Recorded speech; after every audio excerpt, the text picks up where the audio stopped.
Welcome to Disney This Day. I'm Egon Bonkers. And on this day in 1995, Pocahontas held its premiere outdoors in New York City's Central Park.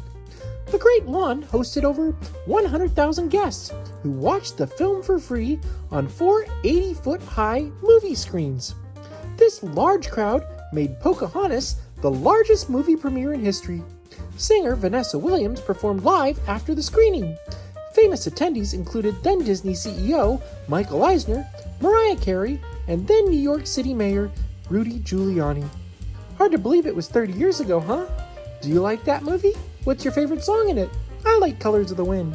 Anyway, have a magical day.